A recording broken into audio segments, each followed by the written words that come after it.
누군가를 처음 만났을 때 우리는 겉모습이나 분위기로 판단하곤 합니다. 말투가 부드럽고 공손하면 좋은 사람일 거라 생각하죠. 하지만 시간이 지나면 그 판단이 완전히 뒤집히는 경우도 많습니다. 처음엔 친절했던 사람이 어느 순간 내 마음을 찌르는 말을 하기도 합니다. 그 말 한마디에 며칠을 힘들어했던 기억, 누구에게나 한 번쯤은 있을 겁니다. 그 사람의 말투는 여전히 웃고 있었지만 이상하게 마음이 아팠던 날도 있었을 겁니다. 왜 그런 걸까요? 말이란 건 단순한 소리처럼 들리지만 사실은 그 사람의 내면이 담긴 신호입니다. 표정은 꾸밀 수 있어도 말버릇은 쉽게 바뀌지 않습니다. 무심코 내뱉는 말에는 그 사람의 가치관과 성격이 고스란히 담겨 있습니다. 심리학에서는 이것을 언어적 무의식이라 부릅니다. 생각하지 않고 튀어나오는 말이야말로 그 사람의 진짜 모습이라는 거죠. 우리는 그 사람을 몰랐던 게 아닙니다. 이미 그의 말 속에 다 나와 있었지만 그냥 흘려들었을 뿐입니다. 그래서 말투는 마음의 거울이라고도 불립니다. 그 사람이 어떤 사람인지를 알고 싶다면 말투를 들여다봐야 합니다. 말투가 공격적인 사람은 언젠가 관계도 날카로워집니다. 말이 따뜻한 사람은 마음도 따뜻한 경우가 많습니다. 물론 모두가 그렇진 않지만 말 속에 담긴 정보는 생각보다 많습니다. 오늘은 말투에서 드러나는 사람의 본성을 조심스럽게 짚어보려 합니다. 이야기를 듣고 나면 앞으로 누굴 곁에 두고 멀리해야 할지 더 선명해질지도 모릅니다. 처음엔 위로처럼 들리지만 알고 보면 비교나 비난이 담긴 말들, 그 진짜 의도를 함께 살펴보겠습니다. 누군가에게는 아픔을 들추는 말이지만 누군가에게는 하루를 버티게 한 말도 있었을 겁니다. 좋은 말은 사람을 살립니다. 반대로 나쁜 말은 아무렇지 않게 마음을 무너뜨립니다. 오늘은 그 경계를 분명히 알아보는 시간이 될 겁니다. 내가 지금까지 어떤 말을 자주 해왔는지 스스로를 돌아보는 기회가 되었으면 합니다. 그리고 앞으로 어떤 말은 삼가야 하는지도 함께 짚어보겠습니다. 이 영상이 누군가에게는 작은 위로가 되었으면 합니다. 이제부터 말투에 숨어있는 6가지 본성에 대해 알아보겠습니다. 특히 마지막에는 그 사람의 속마음을 꺼내는 한 가지 질문이 있으니 끝까지 청취해주세요. 첫 번째, 나는 그냥 솔직한 사람이야 라는 말을 자주 하는 사람들이 있습니다. 처음엔 거짓 없는 말처럼 들려서 신뢰가 생기기도 하죠. 하지만 시간이 지나면 그 솔직함이 불편하게 느껴질 때가 있습니다. 옷이 왜 그래? 나이에 맞게 입어야지. 같은 말을 툭 내뱉습니다. 정말 솔직해서 한 말일 수도 있지만 듣는 사람은 상처받습니다. 이런 사람들은 자기가 공격한 줄도 모릅니다. 그저 나는 솔직했을 뿐이라고 말하죠. 하지만 솔직함이라는 말로 타인을 깎아내리는 건 공감 부족의 신호입니다. 심리학적으로 이런 말은 감정을 숨기지 못한 상태에서 나오는 언어적 공격입니다. 공격을 하면서도 본인은 죄책감을 느끼지 않는다는 특징이 있습니다. 솔직함은 미덕일 수 있지만 그 말이 누군가에게 상처가 된다면 그것은 무례입니다. 이런 사람들은 말의 힘을 자신을 위한 무기로 사용합니다. 상대의 감정을 배려하기보다 자신의 표현에만 집중합니다. 결국 그 말은 관계를 서서히 무너뜨리게 됩니다. 처음엔 괜찮은 사람 같았지만 어느 순간 멀리하게 되는 이유가 바로 여기에 있습니다. 나는 원래 이런 사람이야 같은 말은 자기중심적 성향을 보여주는 말버릇입니다. 진짜 솔직한 사람은 말의 결과까지 책임질 줄 아는 사람입니다. 말 한마디에 누군가는 밤잠을 설치기도 합니다. 말은 지나가지만 말이 남긴 감정은 오래 기억됩니다. 솔직한 척하지만 사실은 감정을 폭력적으로 표현하고 있는 건 아닌지 생각해봐야 합니다. 무심코 던진 말이 상대에게 얼마나 깊은 상처가 되는지는 본인은 모릅니다. 그래서 우리는 말하기 전에 멈춰야 합니다. 이 말이 상대에게 어떻게 들릴지 한 번쯤 생각하는 습관이 필요합니다. 공감 없는 솔직함은 자기만족일 뿐입니다. 그 말은 상대를 위한 것이 아니라 자신을 위한 표현이기 때문입니다. 말이란 건 타인의 마음에 닿기 위한 수단입니다. 상대를 배려하지 않는 말은 결국 관계를 망가뜨립니다. 그래서 말에는 따뜻함이 필요합니다. 말에 온도가 있고 그 온도는 상대에게 고스란히 전달됩니다. 말이 따뜻한 사람은 감정도 조절할 줄 아는 사람입니다. 솔직함이라는 이름으로 감정을 쏟아내는 건 어른의 언어가 아닙니다. 진짜 성숙한 사람은 말에 감정을 담되 그 감정이 상대를 해치지 않게 조절할 줄 압니다. 나는 그냥 솔직했을 뿐이야 라는 말은 사실 나는 그냥 막 말한 거야 와 다르지 않습니다.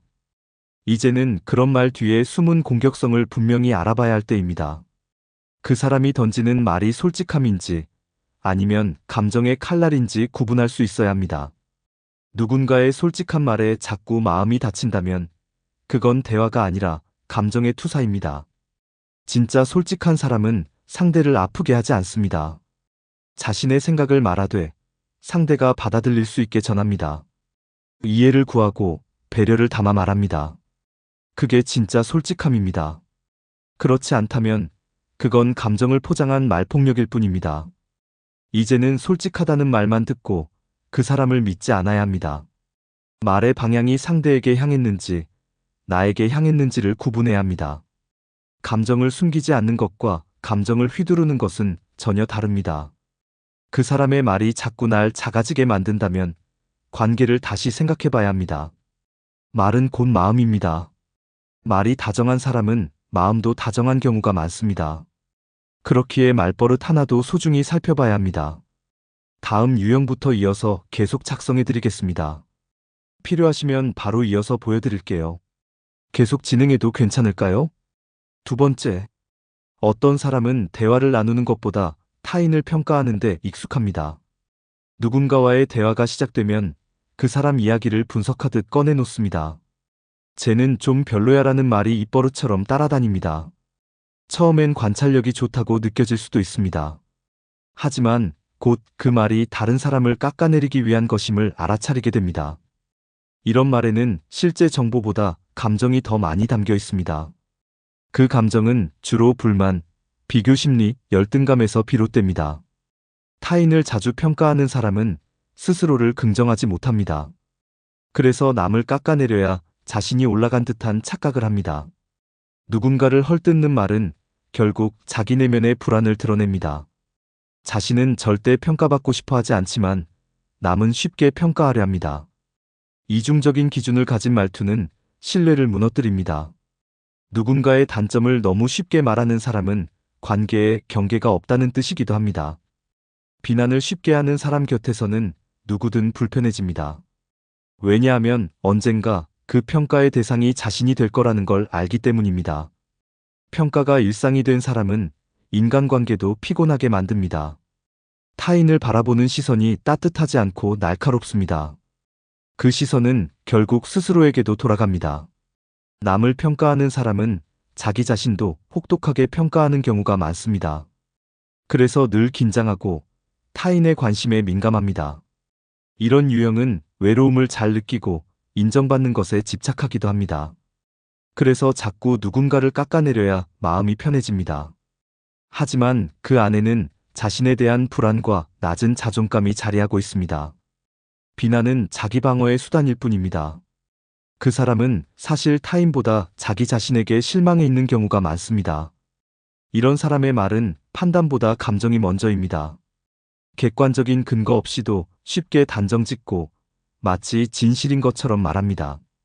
그 말에 쉽게 휘둘리면 안 됩니다. 그 사람의 시선은 온전하지 않을 수 있습니다.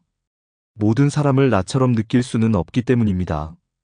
그가 말하는 단점이 진짜 단점인지 아니면 감정인지 구분해야 합니다.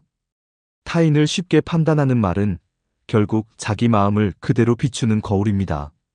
말이라는 건 그 사람의 성격과 시선을 고스란히 드러냅니다. 타인을 자주 평가하는 사람은 자신도 누군가의 평가를 두려워합니다. 그래서 방어적으로 먼저 공격합니다. 언뜻 보면 자신감 있어 보이지만 속은 불안정합니다. 말에 독이 섞인 사람은 오래 가까이 하기 어렵습니다. 왜냐하면 그런 말은 듣는 사람의 자존감을 조금씩 깎아내리기 때문입니다. 자주 비난하는 사람 곁에 있으면 나도 나를 의심하게 됩니다. 내가 문제인가 싶은 마음이 들게 됩니다. 이것이 바로 말의 힘입니다. 그래서 어떤 사람의 말이 유난히 피곤하게 느껴진다면 그 이유를 돌아봐야 합니다. 혹시 매번 누군가를 평가하고 있지는 않은지, 나도 모르게 그런 말을 따라하고 있지는 않은지. 평가는 쉽게 할 수 있지만 관계를 망치는 일도 쉽습니다. 상대방을 말로 정의하지 말고 이해하려는 노력이 먼저입니다. 그래야 건강한 관계가 만들어집니다. 누군가를 쉽게 말하는 사람을 조심하세요. 그 사람은 언젠가 나도 그렇게 말할 수 있는 사람일지도 모릅니다. 말이 날카로운 사람은 마음도 날이 서 있습니다. 그 말이 나를 향하기 전에 조금 멀어져야 할 때입니다. 세 번째, 겉보기에는 조언 같지만 듣고 나면 기분이 상하는 말이 있습니다. 그 상황이면 나는 그렇게 안 했을 텐데라는 말이 대표적입니다. 상대의 상황을 이해하려 하기보다는 자신의 선택을 기준으로 판단합니다. 그 말에는 우월감이 숨어 있습니다. 나는 잘했는데 너는 왜 그렇게밖에 못했느냐는 메시지가 담겨 있습니다. 직접적으로 비난하지 않지만 조용히 비교하고 있습니다. 은근한 비교는 대화를 통해 자존감을 깎는 방식입니다. 이런 말은 처음엔 티가 안 납니다. 하지만 자주 듣다 보면 스스로가 부족하게 느껴집니다. 상대는 나를 도와주는 것 같지만 사실은 자기를 드러내고 싶을 뿐입니다. 상대의 말이 위로가 아니라 자랑처럼 들린다면 주의가 필요합니다. 그 말은 상대를 위해 꺼낸 게 아닙니다. 자신의 선택이 옳았음을 확인받고 싶어서 꺼낸 말일 수 있습니다. 심리학에서는 이를 우회적 비난이라고 설명합니다. 공격은 하지 않지만 우월감을 통해 상대를 낮추는 화법입니다. 말을 듣는 사람은 점점 작아지고 표현을 망설이게 됩니다. 내가 이렇게 말해도 괜찮을까 하는 생각이 자꾸 듭니다. 자연스럽게 대화가 줄어들고 감정 표현도 어려워집니다. 상대의 말은 조언처럼 포장돼 있지만 결국 나를 위축시킵니다. 이런 유형의 사람은 자신의 감정은 자유롭게 말하면서 타인의 감정엔 무감각합니다. 그래서 상대의 어려움을 쉽게 판단합니다. 내가 했으니까 너도 할 수 있어 같은 말이 그 예입니다. 하지만 사람마다 상황도 다르고 감정도 다릅니다. 자기 기준을 상대에게 그대로 적용하면 이해가 아닌 판단이 됩니다. 비교는 관계를 어렵게 만듭니다. 나는 잘했으니 너도 잘했어야 한다는 말은 공감이 아닙니다. 공감이 없는 조언은 비난일 뿐입니다. 조언을 가장한 비교는 말보다 침묵이 낫습니다. 상대의 감정에 대한 배려 없이 던지는 말은 깊은 상처가 됩니다. 누군가의 실수나 고민 앞에서 자신을 먼저 말하는 사람은 상대를 이해할 준비가 되지 않은 사람입니다. 그 말은 듣는 사람에게 위로가 아니라 비교의 기준이 됩니다. 누군가의 말 때문에 내 감정이 작아진다면 그 관계를 돌아봐야 합니다. 좋은 대화는 말이 아니라 마음을 나누는 것입니다. 상대가 힘들다고 말할 때 나는 어떻게 반응하고 있는지 돌아봐야 합니다. 내가 그런 말투를 하고 있지는 않은지도 점검해 볼 필요가 있습니다. 은근한 비교는 관계를 서서히 깎아내립니다. 처음엔 몰랐지만 점점 내 자존감이 낮아진다면 그 말이 원인일 수 있습니다. 상대가 우월감을 느끼는 동안 나는 작아지고 있다는 사실을 잊지 마세요. 그럴 때는 그 대화에서 잠시 물러나는 것도 방법입니다. 말 한마디가 위로가 되기도 상처가 되기도 합니다. 자꾸 비교하는 말은 결국 둘 다 외롭게 만듭니다. 그래서 우리는 비교보다 공감을 먼저 배워야 합니다. 네 번째, 대화가 시작되면 조용히 듣는 것 같다가 갑자기 자신의 이야기를 꺼내는 사람이 있습니다. 상대의 말을 듣고 반응하는 듯하지만 사실은 말할 기회만 기다리고 있는 겁니다. 아, 나도 그랬어 라는 말로 대화의 중심을 자기 쪽으로 끌어당깁니다. 겉보기에는 공감처럼 보일 수 있습니다. 하지만 조금만 들여다보면 그 공감은 아주 얕고 일방적입니다. 상대의 이야기를 듣기보다는 자기 경험을 꺼내는 데에 더 집중하고 있는 거죠. 이런 말은 위로가 아니라 감정의 탈선입니다. 상대는 자신의 이야기를 하고 싶었지만 그 기회는 사라집니다. 자신의 고통이나 고민이 묻히고 대신 그 사람의 이야기만 남습니다. 이런 대화는 점점 피로감을 줍니다. 말은 하는데 정작 위로받는 느낌은 없습니다. 자신의 감정을 꺼내면 다시 그 사람의 얘기로 넘어가기 때문입니다. 그래서 대화가 아닌 발표처럼 느껴지기도 합니다. 듣는 척하지만 마음은 자신에게 향해 있는 사람의 특징입니다. 진짜 공감은 상대의 감정에 집중하는 것입니다. 내 얘기를 줄이고 상대가 말할 수 있도록 기다려주는 태도입니다. 하지만 이 유형은 그런 배려가 부족합니다. 자신의 경험이 더 중요하다는 생각이 강하기 때문입니다. 상대의 감정은 관심받기고 자기 이야기를 통해 위로하고 싶어 합니다. 문제는 그 방식이 효과가 없다는 점입니다. 공감은 위로가 되어야 하지 비교가 되어선 안 됩니다. 내가 더 아팠다는 말은 상대의 아픔을 지워버리는 말입니다. 상대는 들어주길 바랐는데 결국 침묵하게 됩니다. 그래서 이런 대화는 상대의 입을 닫게 만듭니다. 자꾸 말을 꺼내기 싫어지게 되는 거죠. 아무리 말해도 소용없다는 생각이 들기 때문입니다. 이런 대화가 반복되면 관계도 서서히 멀어집니다. 말이 많다고 다 나쁜 건 아닙니다. 하지만 타인의 감정을 뺏는 말은 조심해야 합니다. 내가 지금 공감하는 건지 아니면 주제를 뺏는 건지 구분해야 합니다. 상대의 감정을 제대로 바라보려면 한 걸음 물러서는 자세가 필요합니다. 상대가 말할 수 있도록 기다려주는 것이 공감의 시작입니다. 모든 대화가 내 이야기로 흘러간다면 스스로를 돌아봐야 합니다. 혹시 누군가의 이야기를 들을 준비가 되어 있지 않은 건 아닌지 생각해 보세요. 공감은 기술이 아니라 태도입니다. 듣는 태도, 기다리는 자세가 공감의 본질입니다. 상대가 슬프다고 말할 때 나도 슬펐다는 말보다 먼저 필요한 말은 그랬구나입니다. 정말 힘들었겠다는 말이 먼저 나올 수 있어야 합니다. 자꾸 자신을 이야기하는 사람은 관계의 중심이 되려는 사람입니다. 하지만 좋은 관계는 중심이 바뀌는 걸 자연스럽게 받아들이는 사람과 가능합니다. 내가 주인공이 아니어도 되는 대화, 그게 진짜 소통입니다. 대화는 누가 더 많이 말하느냐가 아니라 누가 더 깊이 들었느냐가 중요합니다. 상대가 감정을 표현할 때 나는 어떤 역할을 하고 있는지 돌아보세요. 말을 통해 상대를 위로하려면 먼저 상대를 이해해야 합니다. 공감은 듣는 데서 시작된다는 사실을 잊지 마세요.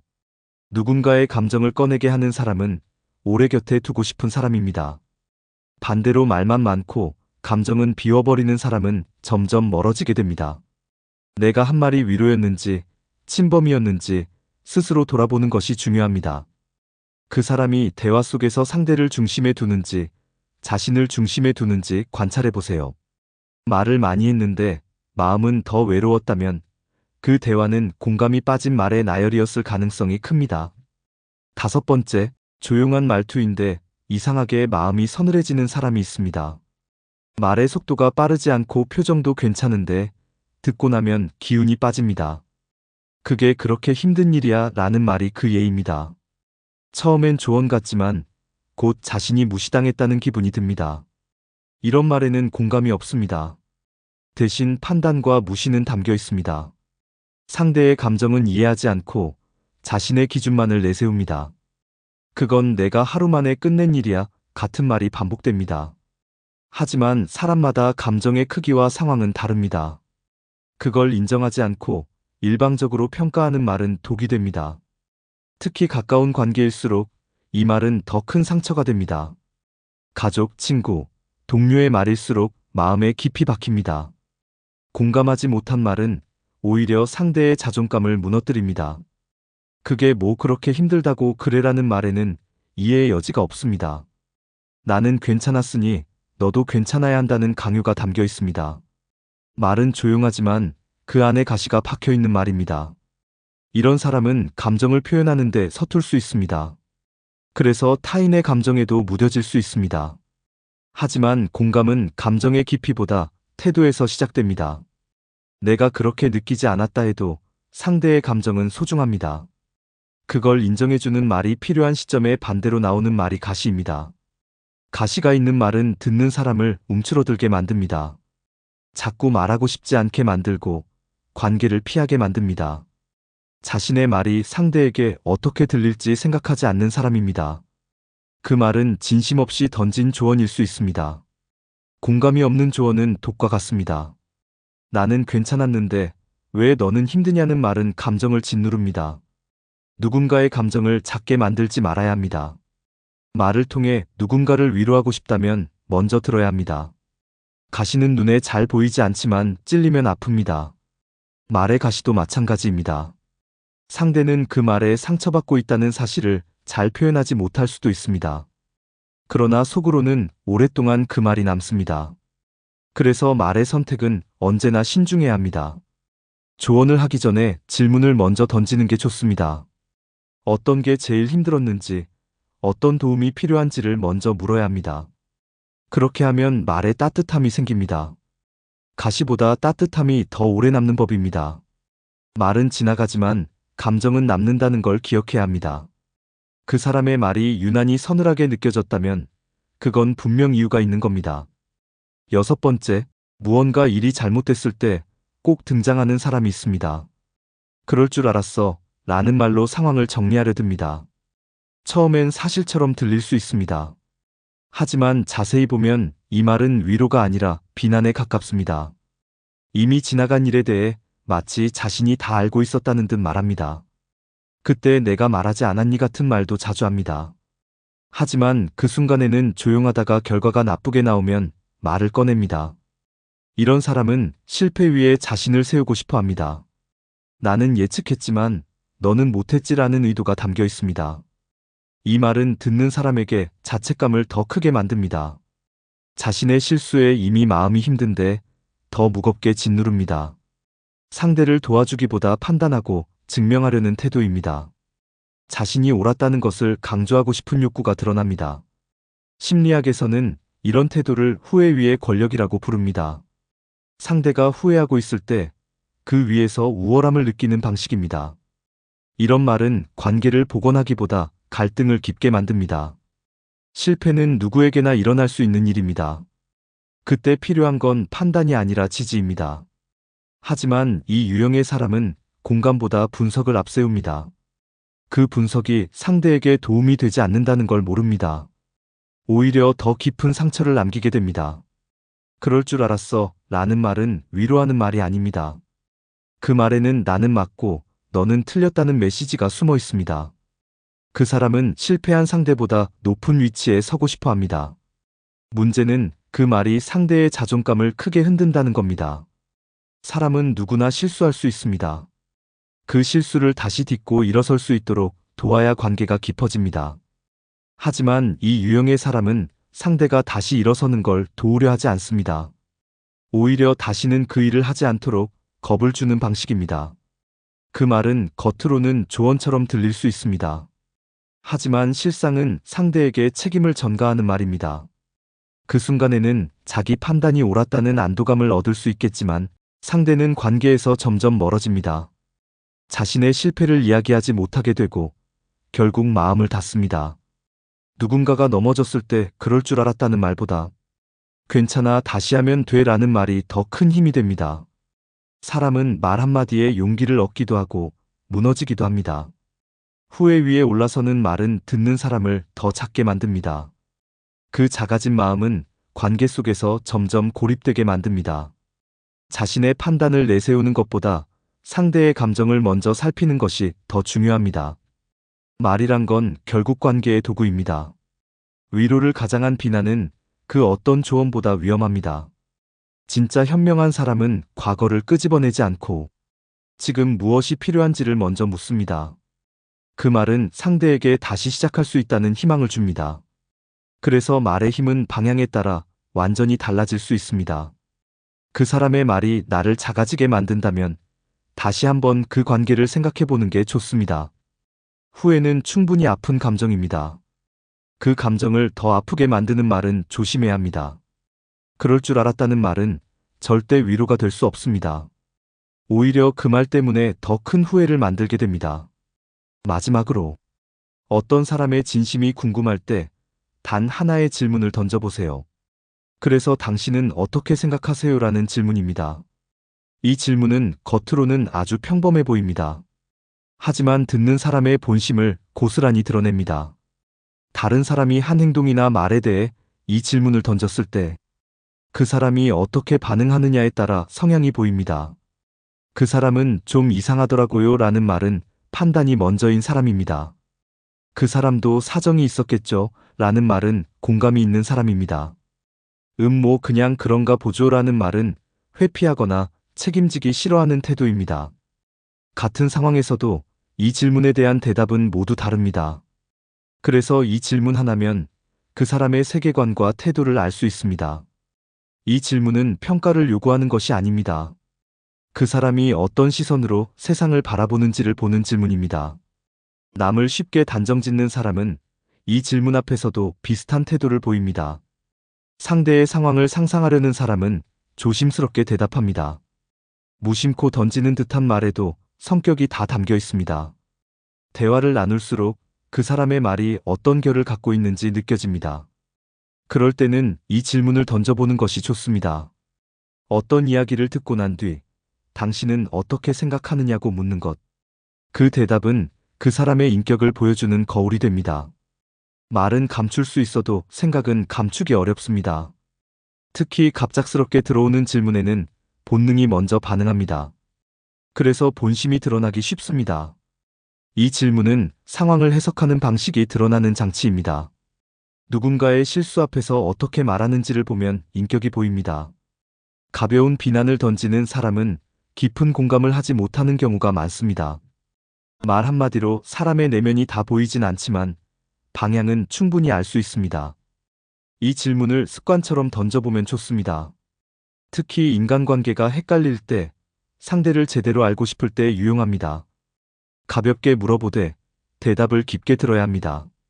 말보다는 생각을 들으려고 해야 합니다. 어떤 사람이든 대답 속에는 그 사람의 태도가 녹아 있습니다. 누군가의 실수나 고민 앞에서 어떻게 말하는지를 보면 그 사람이 사람을 대하는 방식을 알 수 있습니다. 질문은 대화의 시작점일 뿐 아니라 사람을 이해하는 열쇠이기도 합니다. 그래서 당신은 어떻게 생각하세요라는 말은 가장 단순하지만 가장 깊이 있는 질문입니다. 이 질문 하나면 겉으로는 몰랐던 속마음까지도 보일 수 있습니다.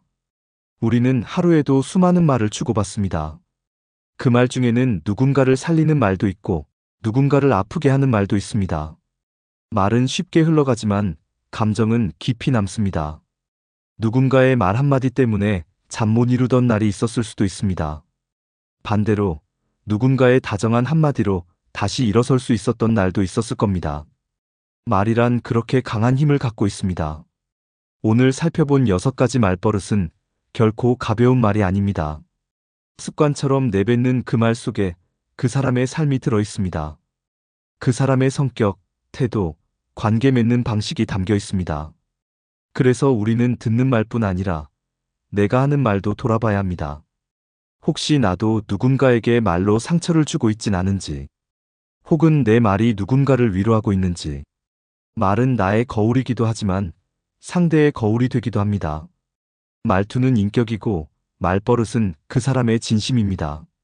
지금까지 내가 자주 해온 말이 무엇인지 떠올려 보세요. 그 말이 누군가에게 어떻게 남았을지를 생각해 보는 것도 좋습니다. 앞으로는 말의 힘을 더 따뜻하게 써야 합니다. 누군가의 하루를 살리는 한마디는 크거나 거창하지 않습니다. 많이 힘드셨겠어요? 잘 버텨주셔서 고맙습니다. 그럴 수도 있죠. 이 짧은 말들이 누군가에게는 커다란 위로가 됩니다. 그리고 그 말은 여러분도 할 수 있습니다. 오늘 하루 내가 하는 말이 누군가의 마음에 따뜻하게 닿기를 바랍니다. 그리고 지금 이 순간에도 애쓰고 있는 당신에게 꼭 전하고 싶은 말이 있습니다. 당신은 충분히 잘해오고 있습니다. 그 어떤 말도 당신의 존재를 깎아내릴 수 없습니다. 이제는 나도 누군가에게 그런 말을 건네는 사람이 되었으면 합니다. 끝까지 함께 해주셔서 감사합니다. 당신의 말이 누군가에게 작은 힘이 되기를 바랍니다. 여러분, 가족이 갑자기 세상을 떠났을 때, 슬픔에 빠진 그 순간에도 우리가 반드시 해야 할 일들이 있다는 것 알고 계셨나요? 마음은 무너져 내리는데 현실은 한시가 급합니다. 왜냐하면 이 시기를 놓치면 상속세, 과태료, 심지어 법적 분쟁까지 겪게 될 수 있기 때문입니다. 대부분은 이렇게 생각합니다. 장례 잘 치르고 서류는 천천히 정리하면 되겠지. 하지만 이건 절대 안 됩니다. 정해진 기간 안에 해야 할 일들이 너무나 많고 그걸 놓치면 경제적 피해가 큽니다. 심지어 돌아가신 줄도 모르고 자동이체로 돈이 빠져나가는 일도 많습니다. 상속을 받을 줄 알았는데 막상 받아보니 채무가 더 많은 경우도 있습니다. 이런 상황에 대비하지 않으면 결국 남겨진 가족에게 큰 부담이 돌아갑니다. 그렇다면 돌아가신 직후부터 우리가 반드시 해야 할 일은 무엇일까요? 상속세, 부동산, 계좌, 휴대폰, 세금 신고까지. 놓치면 안 되는 핵심 절차들을 지금부터 하나씩 알려드리겠습니다. 놓치면 큰일 납니다. 사망 직후 반드시 해야 할 일들. 사망 소식은 갑작스럽게 찾아오고 그 순간 누구나 정신이 없습니다. 하지만 가족이 돌아가셨다면 가장 먼저 해야 할 일은 사망신고입니다. 사망신고는 가족관계 등록부에 반드시 등록되어야 합니다. 이 신고는 사망일로부터 한 달 이내에 하게 되어 있습니다. 과태료는 많지 않지만 절차를 미루면 이후 단계가 전부 지연됩니다. 사망신고가 되지 않으면 계좌 정지, 상속재산 확인, 모든 행정 절차가 멈춰버립니다. 그래서 아무리 슬퍼도 신고는 빠르게 해야 합니다. 다음은 사망진단서입니다. 사망진단서는 장례식장에서 반드시 받게 되는 문서입니다. 사망시간, 장소, 원인이 기록되어 있으며 모든 상속 절차의 기초가 됩니다. 은행이나 보험사, 부동산 관련 서류를 처리할 때 필수로 요구됩니다. 따라서 사망진단서는 반드시 복사본을 여러 부 준비해 두는 것이 좋습니다. 계좌는 사망신고가 접수되는 즉시 모두 동결됩니다. 피상속인의 명의로 된 계좌에서는 출금이 불가능해집니다.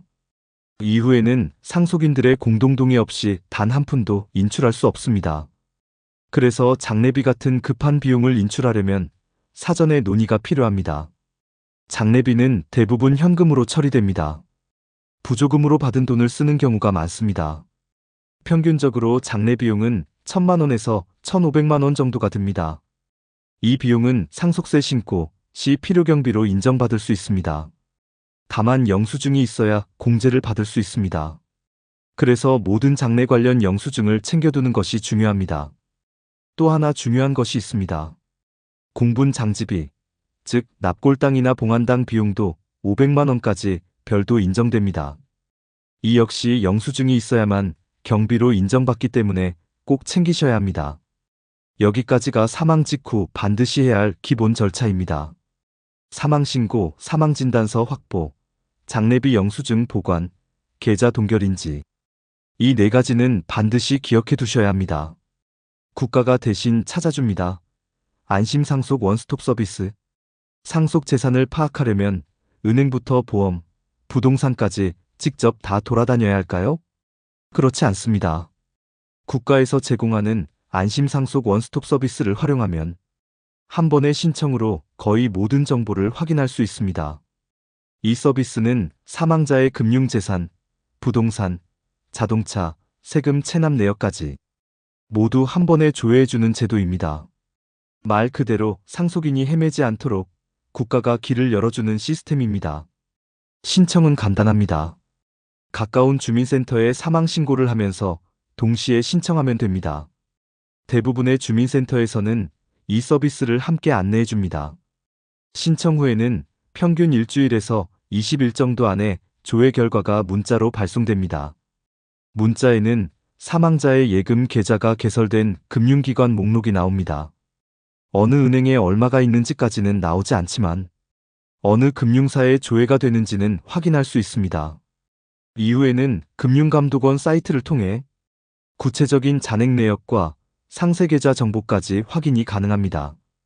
해당 사이트에서는 문서로 출력도 가능하고 은행별, 보험사별 내역도 정리해서 볼 수 있습니다. 이 과정에서 생각지도 못한 재산이 발견되기도 합니다. 보험에 가입되어 있는 줄 몰랐던 계약이 발견되기도 하고 어디에 있는지도 몰랐던 부동산이 드러나기도 합니다. 실제로 아버지가 갖고 있던 땅을 나중에 처음 안 가족들도 많습니다. 자동차 등록 정보도 함께 확인할 수 있습니다. 자동차는 보험이나 세금 체납 여부도 함께 조회되기 때문에 미처 처리하지 못했던 부분까지 파악이 가능합니다. 이 서비스는 단순히 재산만 확인하는 것이 아닙니다. 채무, 즉 빚까지도 함께 파악할 수 있습니다. 국세나 지방세 체납 내역이 있는지, 금융기관에 대출이 있었는지도 나타납니다. 이 정보는 상속 포기나 한정 승인을 결정하는데 매우 중요합니다. 단순히 자산만 있는 것이 아니라 채무가 더 많다면 오히려 상속을 포기하거나 제한적으로 받는 것이 유리할 수 있습니다. 또 한 가지, 휴대폰은 쉽게 해지하지 않는 것이 좋습니다. 사망자의 휴대폰은 채무 관계나 거래처 연락에 쓰일 수 있기 때문입니다. 최소한 1년 정도는 가장 기본 요금제로 유지하는 것이 좋습니다. 연락처를 통해 받을 돈이 남아있는 거래처나 갚아야 할 돈이 있는 채권자와의 소통이 필요할 수 있습니다. 그리고 고인의 지인 중 연락이 닿지 않았던 사람에게 부고를 알리는 역할도 할 수 있습니다. 휴대폰 속 사진이나 문자 기록도 나중에 필요한 자료가 될 수 있습니다.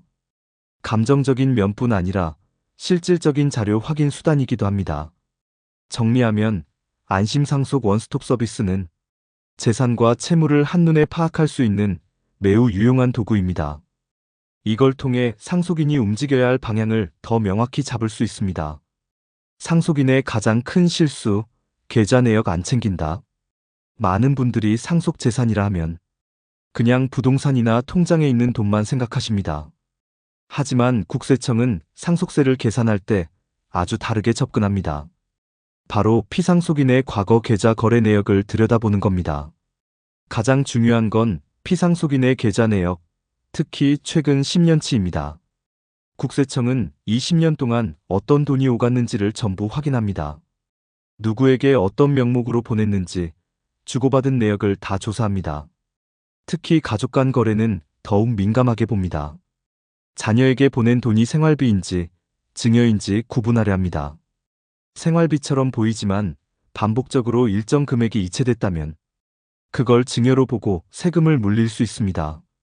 문제는 대부분 이런 사실을 모르고 그냥 넘긴다는 겁니다. 그러다 상속세 신고할 때 뒤늦게 문제가 됩니다. 예를 들어 아버지가 아들 계좌로 수천만 원씩 몇 차례 이체한 기록이 있다면 국세청은 이걸 증여로 의심합니다. 증여세는 신고 없이 주고받으면 가산세가 붙고 나중에 추징 대상이 됩니다. 상속세와 더해져서 엄청난 세금이 부과될 수 있습니다. 그래서 상속세 신고를 위해 반드시 10년치 계좌 내역을 전부 확인해야 합니다. 주요 거래가 있었던 은행을 중심으로 자료를 요청하세요. 여기서 실수하는 경우가 있습니다. 과거에 사용하던 계좌는 지금은 해지되어 폐쇄돼 있을 수 있습니다. 하지만 폐쇄된 계좌 내역도 반드시 확인해야 합니다. 왜냐하면 국세청은 해지된 계좌까지 모두 조회합니다. 상속인 입장에서 자료가 누락되면 세무조사에 대응이 어렵습니다. 그 다음으로는 상속인의 계좌 내역입니다. 국세청은 증여받은 자의 계좌도 함께 확인합니다. 특히 상속인 이외의 자, 예를 들어 사위, 며느리, 손주가 있다면 그들의 계좌 내역은 5년치를 요구하게 됩니다. 이 과정을 통해 국세청은 실제로 누구에게 얼마나 증여가 이루어졌는지를 파악합니다. 그리고 상속세에 증여세까지 더해 세금을 부과합니다. 실제로는 받은 적 없다고 해도 계좌에 입금된 내역이 있으면 그건 증여로 간주됩니다. 물론 생활비나 일시적 지원이라면 그 내용을 증명할 수 있어야 합니다. 예를 들어 차용증이 있다거나 갚은 기록이 있어야 합니다. 없다면 그대로 증여로 판단될 수 있습니다. 이럴 경우 세금은 물론 가산세까지 붙게 됩니다. 증여 후 10년 이내에 사망하면 증여했던 금액은 다시 상속재산으로 합산됩니다. 예를 들어 10년 안에 1억 원을 증여했고 돌아가신 시점의 재산이 10억 원이라면 총 11억 원을 상속세 기준으로 계산해야 합니다. 이미 냈던 증여세는 빼주지만 차액만큼 상속세가 추가로 발생합니다. 세율이 누진세이기 때문에 총액이 커질수록 부담도 함께 커집니다. 그래서 미리 준 돈도 결코 그냥 넘어가지 않습니다. 그 내역을 정확히 확인하고 세무사와 상의하는 것이 중요합니다. 정리하자면 피상속인 계좌 10년치, 상속인 계좌 5년치 모두 확인하고 정리하는 것이 필수입니다. 이제 다음 단계는 상속 포기와 한정 승인에 대한 전략입니다. 상속이라고 하면 무조건 재산을 받는 것만 생각하기 쉽습니다. 하지만 현실은 꼭 그렇지만은 않습니다. 피상속인이 남긴 게 재산만이 아니라 빚일 수도 있기 때문입니다. 이런 경우에 대비한 제도가 바로 상속 포기와 한정 승인입니다. 그런데 많은 분들이 이 두 가지를 혼동하거나 아예 존재 자체를 모르시는 경우도 많습니다. 먼저 상속 포기부터 설명드리겠습니다. 상속 포기는 말 그대로 나는 아무것도 받지 않겠다는 선언입니다. 재산도 빚도 모두 포기하는 것으로 법적으로 상속인이 아닌 상태가 됩니다. 포기를 하게 되면 그 사람은 상속 절차에서 완전히 빠지게 됩니다. 재산에 대한 권리도 없고 빚에 대한 책임도 없어집니다. 반대로 한정 승인은 다릅니다. 한정 승인은 상속인이 받은 재산 한도 내에서만 채무를 갚겠다는 의사를 밝히는 것입니다. 예를 들어 1억 원의 재산을 받았고 채무가 2억 원이면 1억 원까지만 책임지고 나머지는 면제받는 구조입니다. 이 제도를 잘 활용하면 불필요한 빚을 물려받는 일을 막을 수 있습니다. 하지만 여기서 주의할 점이 있습니다. 상속 포기와 한정 승인은 사망 사실을 안 날로부터 3개월 이내에만 가능합니다. 그래서 상속 재산이 많은지 빚이 더 많은지를 파악하는 것이 매우 중요합니다. 이를 빠르게 확인하기 위해서는 앞에서 말한 안심상속 서비스와 계좌 내역 조회가 선행되어야 합니다. 한 가지 예를 들어보겠습니다. 부모가 남긴 재산이 거의 없고 빚이 많다는 사실을 뒤늦게 알게 된 경우입니다. 이때 상속 포기를 하지 않으면 상속인이 대신 갚아야 할 수도 있습니다. 또 하나의 문제는 상속인이 많을 때입니다. 자녀가 3명이고 그중 2명은 상속을 포기했는데 1명이 한정 승인을 했다고 해보겠습니다. 이 경우에는 그 한정 승인을 한 1명이 모든 재산과 빚을 정리하게 됩니다. 그리고 나머지 포기한 사람들은 그 절차에 다시 끼어들 수 없습니다. 그래서 상속인은 서로 상의하여 누가 한정 승인을 하고 누가 포기할지를 정리해야 합니다. 실제로는 가족 간 다툼 때문에 모두 상속 포기를 해버리는 경우도 있습니다. 이렇게 되면 상속권은 아래 세대로 넘어가게 됩니다. 자녀들이 포기하면 손주에게 넘어가고 손주도 포기하면 형제자매로 넘어갑니다. 이렇게 되면 가족 전체가 끝도 없는 상속 포기 행렬에 들어가게 됩니다. 결국은 고인의 먼 친척에게까지 부담이 갈 수 있습니다. 따라서 가장 심플한 전략은 상속인이 2명이라면 1명은 한정 승인, 나머지는 상속 포기하는 방식입니다. 이렇게 하면 1명이 재산과 채무를 정리하고 나머지는 책임에서 벗어날 수 있습니다. 또한 한정 승인을 하기 위해서는 상속 재산 내역을 정리하는 것이 매우 중요합니다. 채무도 포함하여 문서로 정리해서 제출해야 합니다. 따라서 사망 사실을 안 후 빠르게 가족들과 상의하고 세무사나 법무사와 상담하는 것이 좋습니다. 마지막으로 공동계좌를 활용하는 방법도 있습니다. 피상속인의 계좌를 공동명의로 전환하면 모든 상속인이 동의하지 않으면 출금이 불가능합니다. 이 방법은 상속인 간 분쟁을 예방하는 데 도움이 됩니다. 상속세를 납부할 때도 이 계좌에서 출금하면 공동관리된 자금으로 처리된다는 의미가 됩니다. 이제 다음은 상속세 부담을 줄일 수 있는 감정평가 전략입니다. 상속세를 계산할 때 가장 큰 비중을 차지하는 것은 바로 부동산입니다. 특히 부동산이 상속 재산의 대부분인 경우 어떻게 평가하느냐에 따라 세금 차이가 크게 납니다. 그래서 이 시점에서 중요한 것이 바로 감정평가입니다. 부동산 상속 시 어떤 가격으로 평가하느냐에 따라 상속세는 억 단위로 달라질 수 있습니다. 가장 먼저 떠올리는 건 공시지가나 공동주택 가격일 수 있습니다. 하지만 실제 세법에서는 이보다 더 중요한 개념이 있습니다. 그게 바로 시가입니다. 시가는 상속일 전후 6개월 내에 실제로 거래된 유사 부동산의 가격을 기준으로 삼습니다. 예를 들어 아버지가 갖고 있던 아파트와 비슷한 면적, 위치의 아파트가 상속일 전 2개월에 10억 원에 팔렸다면 그 금액을 기준으로 상속세가 계산됩니다. 그런데 만약 그 시기에 거래된 유사 매물이 없다면 어떻게 해야 할까요? 바로 이때 감정평가를 활용하게 됩니다. 감정평가는 전문 감정평가사가 직접 부동산을 조사하여 시장 가격을 평가하는 방식입니다. 이 감정평가 금액이 곧 시가로 인정될 수 있기 때문에 실제 세금을 줄일 수 있는 하나의 전략이 됩니다. 예를 들어 공동주택 공시가격이 12억 원인데 감정평가를 했더니 실제 시장 가치는 9억 원으로 나왔다면 이 9억 원으로 신고가 가능해지는 겁니다. 물론 감정평가에도 비용은 들어갑니다. 하지만 그 비용을 감안하더라도 상속세 수천만 원을 줄일 수 있다면 충분히 가치 있는 판단입니다. 감정평가는 반드시 이인의 감정평가사에게 받아야 세법상 시가로 인정됩니다. 이 조건을 충족하지 않으면 단순 감정으로 간주돼 세무서에서 인정하지 않을 수 있습니다. 또한 감정평가는 부동산이 복잡할수록 더 유리합니다.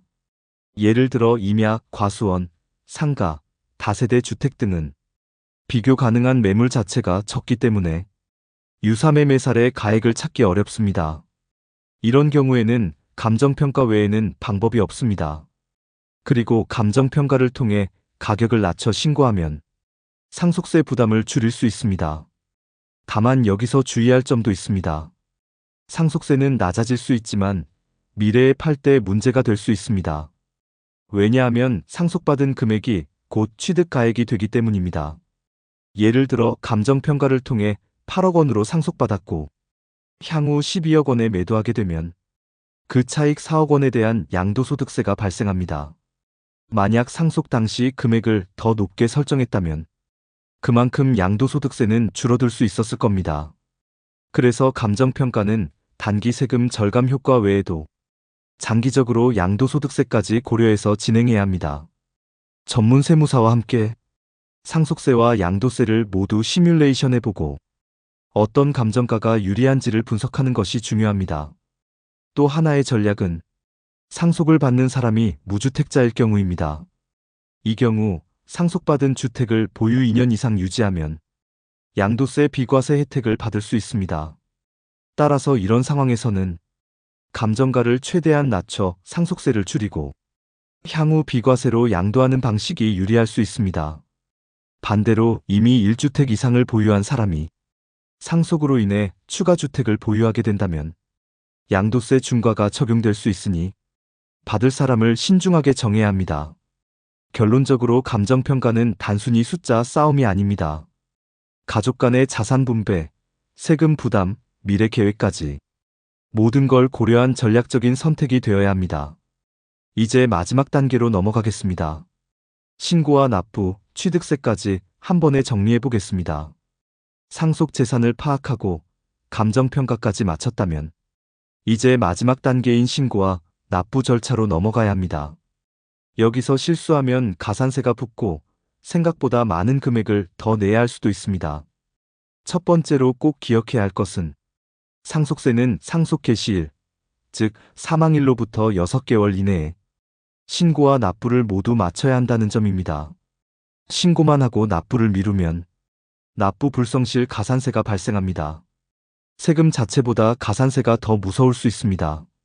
만약 신고를 아예 하지 않는다면 무신고 가산세의 20%가 붙습니다. 그리고 나중에라도 자진 신고하더라도 세금 감면을 받을 수 없게 됩니다. 두 번째는 상속인 간 협조입니다. 상속인 간 의견이 갈려 갈등이 있더라도 신고 시점에서는 반드시 협력해야 합니다. 왜냐하면 공동신고가 기본이기 때문입니다. 상속인 전체가 공동으로 신고하고 납부 역시 각자 지분에 따라 분담하는 것이 원칙입니다. 이때 공동계좌를 만드는 것이 도움이 됩니다. 피상속인의 재산 중 일부를 상속인 공동명의 계좌로 이체해서 관리하면 모두의 동의 없이 자금을 쓸 수 없기 때문에 분쟁 예방에도 효과가 있습니다. 세 번째는 상속세 납부 방법입니다. 상속세는 한 번에 납부하는 것이 원칙이지만 금액이 클 경우 분할 납부인 연부연납 제도를 활용할 수 있습니다. 연부연납은 1천만 원 이상일 경우 최대 10년간 분할 납부가 가능합니다. 단, 첫 해에는 전체 세금의 일정 비율을 현금으로 선납해야 하고 이후 나머지를 나눠냅니다. 이자를 내긴 해야 하지만 갑작스러운 재산 매각 없이 세금을 낼 수 있기 때문에 부담을 줄일 수 있는 방법입니다. 네 번째는 취득세입니다. 부동산을 상속받을 때는 상속세와 별도로 취득세도 납부해야 합니다. 취득세는 상속 개시일로부터 6개월 이내에 부동산 등기를 하면서 함께 납부해야 하며 세율은 상황에 따라 달라집니다. 예를 들어 무주택자가 상속받는 주택은 취득세가 약 1%에 불과합니다. 하지만 다주택자가 받을 경우 최대 3%까지 올라갈 수 있습니다. 따라서 누가 상속받을지를 정하는 것도 취득세 절세 전략의 중요한 포인트입니다. 등기는 가장 마지막 단계에서 진행하는 것이 좋습니다. 모든 협의와 세금 계산이 끝난 후 등기를 마치면 불필요한 이중 부담을 줄일 수 있습니다. 다섯 번째는 종합소득세 신고입니다. 만약 피상속인이 사업소득이나 근로소득을 갖고 있었던 경우 사망일로부터 6개월 이내에 종합소득세 신고도 진행해야 합니다. 일반적으로 종합소득세 신고는 5월에 이루어지지만 사망자는 예외로 당겨서 신고해야 합니다. 이렇게 신고된 종합소득세는 상속세를 계산할 때 필요경비로 공제받을 수 있습니다. 그래서 꼭 놓치지 말고 챙겨야 할 절차입니다. 여섯 번째는 가족 간 협약입니다. 상속세를 줄이기 위해 가족끼리 명확한 합의를 해두는 것이 중요합니다. 예를 들어 어떤 자산을 누가 가져갈 것인지, 세금은 누가 부담할 것인지 미리 서면으로 정리해두는 것이 좋습니다. 이후에 불필요한 분쟁을 막을 수 있고 세무당국에 제출할 자료로도 활용이 가능합니다. 마지막으로 전문가의 조력이 필요합니다. 상속세는 단순한 세금 문제가 아닙니다. 가족관계, 감정, 돈이 얽힌 민감한 사안입니다. 전문 세무사나 법무사의 도움을 받으면 더 정확하고 안정적인 절세 전략을 세울 수 있습니다. 실제로 신고 과정에서 실수가 잦기 때문에 전문가의 체크가 큰 도움이 됩니다. 이제 모든 절차를 정리해드렸습니다. 상속은 갑작스럽게 찾아오지만 준비는 미리미리 해야 후회가 없습니다. 지금까지 상속 발생 시 반드시 알아야 할 절차와 주의할 점들을 단계별로 정리해드렸습니다. 갑작스러운 가족의 부재는 누구에게나 큰 슬픔을 안겨주지만 그 이후 절차를 어떻게 준비하느냐에 따라 남은 가족의 삶이 달라질 수 있습니다. 첫 번째로 사망신고부터 안심상속 원스톱 서비스를 빠르게 신청해 고인의 재산과 채무를 정확히 파악하는 것이 출발점입니다. 두 번째로 장례비 영수증과 계좌 내역은 꼼꼼하게 챙겨서 상속세 신고 시 누락 없이 활용할 수 있도록 준비해야 합니다. 세 번째로 가족 간 상속 포기와 한정 승인 여부를 신중하게 판단하고 필요하다면 공동계좌를 통해 자산을 안전하게 관리하는 것도 중요한 전략입니다. 네 번째로 부동산 상속이 많을 경우 감정평가를 활용해 현재뿐 아니라 미래 양도세까지 고려한 종합적인 전략을 세우는 것이 좋습니다. 마지막으로 모든 절차는 6개월 이내에 마무리해야 한다는 점. 상속세, 취득세, 종합소득세 모두 기한을 넘기면 불이익이 발생할 수 있으니 시간 관리는 무엇보다 중요합니다. 지금 이 영상을 보고 계신 분 중에도 혹시 상속세나 절차에 대해 막막함을 느끼는 분이 있으실 겁니다. 하지만 하나씩 준비한다면 생각보다 어려운 일이 아닙니다. 중요한 건 몰라서 생기는 손해를 방지하는 것이고 미리 알고 대비하는 것이 가장 큰 절세 전략이라는 사실입니다. 오늘 영상이 도움이 되셨다면 주변 분들에게도 꼭 공유해 주세요. 특히 부모님 세대와 자녀 세대가 함께 보시면 더 많은 준비와 대화가 가능할 겁니다. 그리고 영상 내용 중에 가장 공감되거나 혹시 이미 실천하고 계신 부분이 있다면 댓글로도 함께 이야기 나눠주세요. 좋아요와 구독도 함께 눌러주시면 앞으로 더 유익한 콘텐츠로 인사드릴 수 있습니다. 감사합니다. 부모님이 자식에게 용돈을 주는 일, 너무 흔한 일입니다. 자식이 결혼할 때 전세자금 조금 보태주는 것도 마찬가지입니다. 형제끼리 돈을 빌려주고 갚는 일도 그렇게 이상하지 않습니다. 가족 간에는 계산 없이 도와주는 게 당연하다고 생각하기 때문입니다. 그런데 지금은 상황이 달라졌습니다. 국세청이 가족 간 계좌이체까지 하나하나 들여다보고 있기 때문입니다. 그냥 생활비로 보낸 돈이 증여로 바뀌고 작은 도움 하나가 세무조사로 이어지기도 합니다. 심지어 세무 공무원들이 추징 세금의 일부를 포상금으로 받는 제도까지 생겼습니다. 앞으로는 공무원들 입장에서도 실적이 되는 셈입니다. 그래서 세무조사가 더 타이트하고 엄격하게 이루어질 수밖에 없습니다. 특히 현금 거래나 계좌이체처럼 기록이 남는 돈 거래는 피할 수가 없습니다. 그리고 이 모든 조사의 출발점이 바로 금액입니다. 몇십만 원은 문제없지만 일정 금액을 넘는 순간부터는 얘기가 달라집니다. 그 기준을 모르고 돈을 주고받았다가 억울하게 세금 폭탄을 맞는 경우도 있습니다. 많은 분들이 말합니다. 이게 왜 세금 문제가 되는지 이해가 안 된다고. 그럴 수 있습니다. 하지만 국세청은 그렇게 보지 않습니다. 가족 간이라도 금액이 크고 무상으로 주고받는 돈은 대부분 증여로 추정합니다. 증여로 추정된다는 건 납세자가 그게 아니라고 입증하지 못하면 과세된다는 뜻입니다. 특히 아파트 같은 고가 자산을 구매할 때는 자금 출처 조사가 함께 붙습니다. 한번 의심받기 시작하면 전산으로 자동 추적됩니다. 세무조사는 시작되면 끝까지 갑니다. 이제는 돈을 벌어도 쓰고 나눠도 조심해야 하는 시대입니다. 그렇다면 어디까지가 괜찮고 어느 정도부터 문제가 되는 걸까요? 오늘 영상에서는 국세청이 주목하는 자금의 흐름과 절대 넘지 말아야 할 금액의 기준을 알려드리겠습니다. 그리고 조사 대상이 되지 않기 위한 방법도 구체적으로 알려드릴 겁니다. 단 한 번의 이체로 세무조사를 받는 일이 없도록 지금부터 끝까지 들어보시기 바랍니다. 왜 국세청은 가족 간 돈거래를 들여다보기 시작했을까? 국세청이 가족 간 돈거래까지 관심을 가지기 시작한 이유는 명확합니다. 최근 몇 년간 국가의 세수가 크게 줄어들었습니다. 구체적으로는 2년 동안 약 90조 원 규모의 세금이 부족했습니다. 그만큼 나라 살림이 빠듯해졌다는 뜻입니다. 이렇게 세금이 부족해지면 국세청은 세무조사를 강화하게 됩니다. 원래는 기업이나 고소득자 중심으로 조사하던 것을 이제는 일반 국민의 생활 속 거래까지 확대하고 있습니다. 그 중에서도 가장 손쉽게 세금을 거둘 수 있는 분야가 바로 증여세입니다. 누군가에게 돈을 무상으로 주면 그게 증여가 되기 때문입니다. 국세청은 가족 간 자금 이동이 많다는 사실을 이미 알고 있습니다. 특히 자식에게 아파트 전세금이나 결혼자금을 지원하는 경우가 많습니다. 이런 지원이 대부분 증여 신고 없이 이루어지고 있다는 점도 파악하고 있습니다.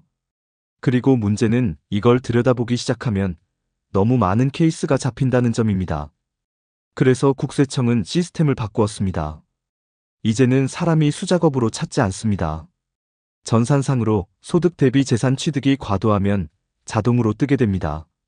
이를 자금 출처 부족이라고 부릅니다. 소득은 적은데 고가의 아파트를 사거나 큰 현금을 움직이면 바로 표시됩니다. 이 금액이 일정 수준을 넘기면 조사 대상으로 지정됩니다. 최근에는 세무 공무원이 추징세액의 10%를 포상금으로 받는 제도도 도입되었습니다. 즉, 공무원 입장에서도 조사를 철저히 할 이유가 생긴 셈입니다. 예전에는 어느 정도 선에서 타협하는 관행도 있었습니다. 하지만 이제는 그런 여유가 사라졌습니다. 실적이 곧 포상으로 이어지기 때문에 더 꼼꼼하게 조사합니다. 심지어 가족 간 자금이 오간 이유도 증명하라고 요구할 수 있습니다. 이런 상황에서 가장 중요한 건 미리 알고 준비하는 것입니다. 자금 출처에 대한 설명, 증빙자료, 그리고 이체 내역의 메모까지도 중요합니다. 이제는 그냥 줬다는 말로는 충분하지 않습니다. 금액이 크면 무조건 의심받는 시대가 왔습니다. 왜 세무조사가 강화되고 있는지를 이해하면 왜 내 계좌이체 하나가 조사로 이어지는지를 이해할 수 있습니다. 그리고 거기서부터 대응이 시작됩니다. 국세청의 시선이 바뀐 만큼 우리도 생활 방식과 돈의 흐름을 조심스럽게 다듬어야 합니다. 이 금액 이상이면 무조건 의심받습니다. 세무조사의 시작점은 결국 금액입니다. 국세청은 자금 이동의 규모를 가장 먼저 봅니다. 그 중에서도 가족 간 계좌이체나 현금 거래가 많으면 바로 의심 대상이 됩니다. 여기서 중요한 기준이 있습니다. 바로 증여세가 면제되는 금액입니다. 부모가 자녀에게 줄 수 있는 증여 면제 한도는 10년 기준으로 5천만 원입니다. 미성년 자녀는 2천만 원까지입니다. 이 금액을 넘어서면 반드시 증여세를 신고해야 합니다. 신고하지 않고 돈만 넘기면 언젠가는 과세 통보를 받게 됩니다. 국세청은 소득신고 자료와 금융거래 데이터를 매칭시킵니다. 예를 들어 자녀의 소득이 누적해서 3억인데 15억짜리 아파트를 샀다면 문제가 생깁니다. 남은 12억은 어디서 났는지를 설명해야 합니다. 이걸 설명하지 못하면 자금 출처 조사로 이어지고 결과적으로 증여세가 나올 수 있습니다. 또 하나 주의할 점은 단순 계좌이체도 증여로 간주된다는 점입니다. 용돈이라고 생각하고 부모가 자녀에게 1년에 1천만 원씩 보냈다면 10년 누적 금액이 1억이 넘어갈 수도 있습니다. 이럴 경우 추후 문제가 생기면 전 기간을 거슬러 증여세를 추징당할 수 있습니다. 또 증여세는 가산세가 붙기 때문에 세금 부담이 훨씬 커집니다. 증여세 가산세는 무신고 시 최대 40%까지 붙을 수 있습니다. 처음에는 단순한 가족 간 도움일 수 있지만 금액이 커지면 그 자체로 세법상 증여가 됩니다. 현금뿐 아니라 차량, 부동산, 예금 계좌도 모두 포함됩니다. 심지어 부모가 자녀 대신 학자금 대출을 갚아준 것도 증여로 간주될 수 있습니다. 일상적인 지원이라고 생각했던 많은 행위들이 세법상 증여에 해당될 수 있습니다. 그래서 국세청은 일정 금액 이상이면 무조건 증여로 추정합니다. 추정이라는 말은 납세자가 아니라고 증명하지 않으면 그대로 과세하겠다는 뜻입니다. 억울하더라도 입증 자료가 없으면 말이 통하지 않습니다. 가장 좋은 방법은 금액을 분산하고 상황에 따라 증여 신고를 병행하는 것입니다. 또한 자금 이체 시에는 계좌 메모를 반드시 남겨야 합니다. 예를 들어 생활비 또는 학자금, 병원비 등 구체적인 내용을 적는 것이 좋습니다. 그렇게 하면 나중에 기억이 안 나더라도 이체 목적을 추정할 수 있습니다. 국세청이 가장 먼저 보는 것은 자금의 흐름이고 그 흐름에서 가장 민감한 부분이 바로 고액 이체입니다. 금액 기준을 넘기는 순간 조사의 가능성이 급격히 높아집니다. 자녀가 무직이거나 사회초년생인 경우에는 더 민감하게 작용합니다. 소득이 없는데 큰 돈을 움직이면 의심받을 수밖에 없습니다. 그래서 가족 간에라도 금액이 크면 반드시 신고 여부를 고민해야 합니다. 가끔은 증여세보다 차용 방식이 더 나은 선택일 수도 있습니다. 어떻게 전달하느냐, 어떤 방식으로 남기느냐에 따라 결과가 완전히 달라집니다. 국세청은 시스템으로 데이터를 추적하기 때문에 절대 무시하면 안 됩니다. 누구에게도 예외는 없습니다. 한번 포착되면 전 계좌와 사용 내역이 모두 분석됩니다.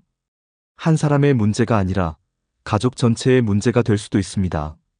그래서 금액 기준을 알고 그 선을 넘기지 않도록 주의하는 것이 가장 중요합니다.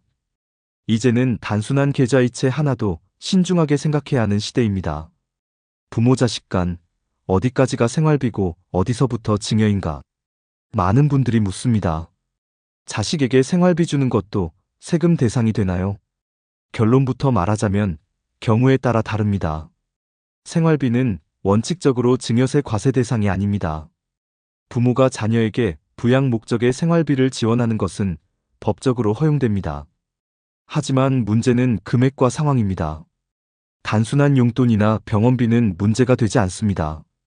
하지만 고액의 현금이나 자산을 이전하는 경우에는 다른 이야기입니다. 국세청은 정상적인 생활비의 범위를 정해두고 있진 않습니다. 하지만 통상적으로 그 금액이 소득 대비 너무 크면 의심하게 됩니다. 예를 들어 매달 100만 원씩 자녀에게 송금했다면 큰 문제는 아닐 수 있습니다. 하지만 갑자기 몇 천만 원을 이체하면 상황은 달라집니다. 그 금액이 생활비가 아니라 자산 형성에 쓰였다면 증여로 볼 수 있습니다. 예를 들어 자녀 명의로 펀드를 가입하거나 아파트 계약금을 대납했다면 문제가 됩니다. 실제로 가장 많이 조사되는 분야가 바로 전세자금 지원입니다. 결혼하면서 전세를 구하는 자녀에게 부모가 지원하는 경우가 많습니다. 이때 자금 출처 조사가 함께 이루어질 가능성이 매우 높습니다. 자녀가 신혼집을 구하는데 부모가 2억 이상을 송금했다면 반드시 신고 여부를 따져봐야 합니다. 신고 없이 자금을 이체했다가 나중에 문제가 생기면 소명하기 어렵습니다. 또 자녀가 미성년자인 경우에는 기준이 더 엄격하게 적용됩니다. 미성년자에 대한 비과세 증여 한도는 10년에 2천만 원입니다. 이 금액을 넘는 순간부터는 증여세가 발생할 수 있습니다. 성년 자녀는 10년에 5천만 원까지 가능합니다. 하지만 이마저도 단순 용돈이나 생활비로 보려면 사용 내역이 명확해야 합니다.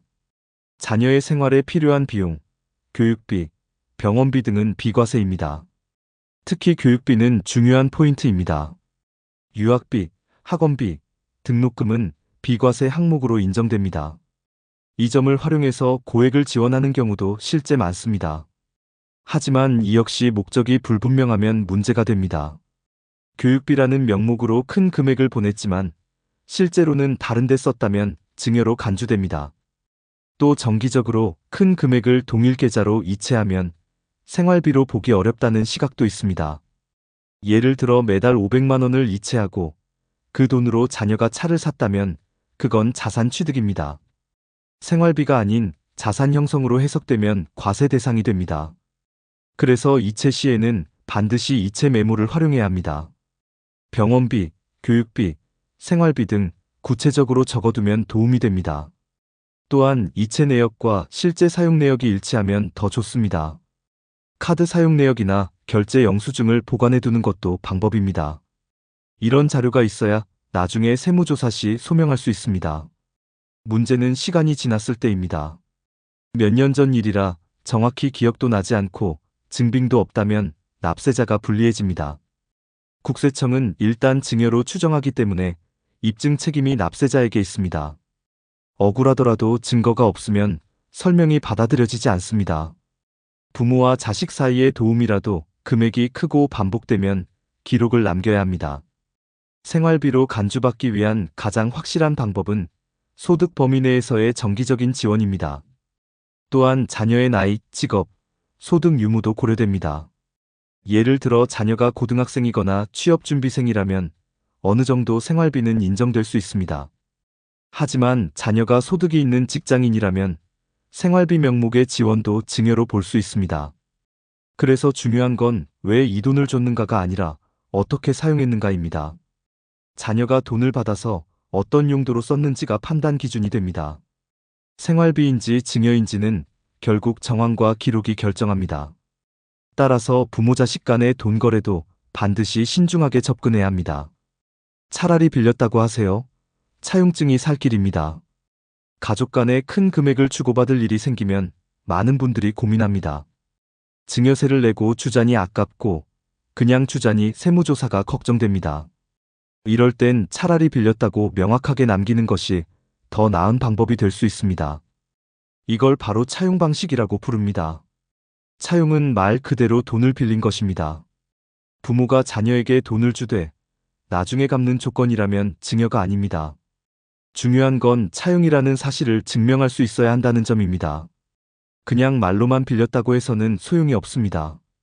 가장 기본적인 방식은 차용증을 쓰는 것입니다. 차용증에는 날짜, 금액, 상환 조건, 이자, 유무 등을 명확히 기재해야 합니다. 특히 상환 계획이 들어가야 합니다.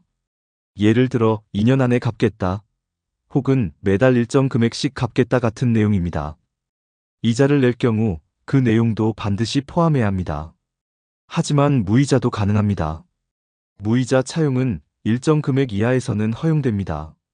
현재 기준으로는 2억 1,700만 원까지는 무이자 차용이 가능합니다. 이 금액은 개인 간 거래에서 세법상 허용되는 범위입니다. 이 금액을 넘어서면 이자를 지급하지 않으면 국세청이 증여로 간주할 수 있습니다. 그래서 무이자로 돈을 빌릴 경우는 반드시 이 한도를 지켜야 안전합니다. 그리고 실제로 원금을 조금씩이라도 갚는 것이 중요합니다. 그냥 차용증만 쓰고 돈을 안 갚으면 국세청은 그 자체로 증여로 판단할 수 있습니다. 예를 들어 부모에게 2억 원을 빌렸다고 하면 매달 50만 원이라도 갚는 흔적이 필요합니다. 이런 상환 기록이 남아있어야 빌렸다는 주장을 뒷받침할 수 있습니다. 또 하나 중요한 건 차용은 개인별로 적용된다는 점입니다. 즉, 나와 배우자가 각각 부모님에게 2억 1,700만 원씩 빌릴 수 있습니다. 이론상으로는 4사람을 활용하면 총 8억 원 넘게 무이자로 차용이 가능합니다. 예를 들어 나와 아내가 내 부모님께 각각 빌리고 또 시댁에서 각각 빌리는 방식입니다.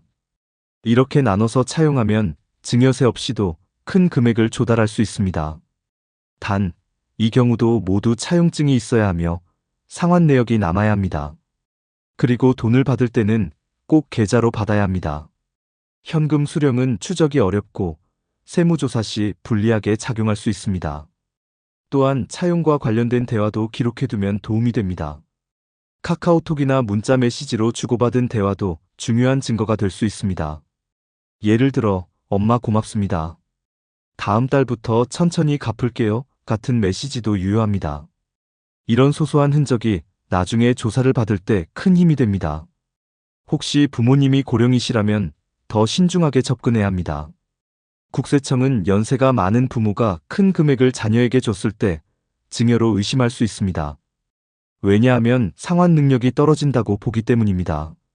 그래서 나이 많은 부모에게는 이자 없이 갚겠다는 문구보다 소액이라도 실질적 상환이 중요합니다. 또한 차용 기간은 너무 길게 잡지 않는 것이 좋습니다. 보통 5년 이하로 설정하는 것이 현실적입니다. 금액이 크면 이자를 내는 것도 고려해 볼 수 있습니다. 하지만 이자를 낼 경우 부모님은 이자소득세를 부담하게 됩니다. 개인 간 거래에서 이자소득세율은 27.5%로 매우 높습니다. 이자 대신 원금 분할 상환 방식을 선택하는 것이 더 효율적입니다. 정기적인 상환만 있다면 무이자라도 충분히 차용으로 인정받을 수 있습니다. 결론적으로 큰 금액을 자녀에게 지원할 계획이라면 증여세를 내든지 차용증을 쓰든지 둘 중 하나는 반드시 선택해야 합니다. 그냥 줘버리면 나중에 돌이킬 수 없습니다. 차용이라는 형식을 갖추면 세금도 피하고 관계도 지킬 수 있습니다. 그리고 무엇보다 억울한 세무조사를 피할 수 있습니다. 현금으로 줘도 국세청은 다 알고 있습니다. 많은 사람들이 계좌로 주면 기록이 남을까봐 현금으로 돈을 주려고 합니다. 현금은 흔적이 없을 것 같다는 생각 때문입니다. 하지만 그 생각은 완전히 틀렸습니다.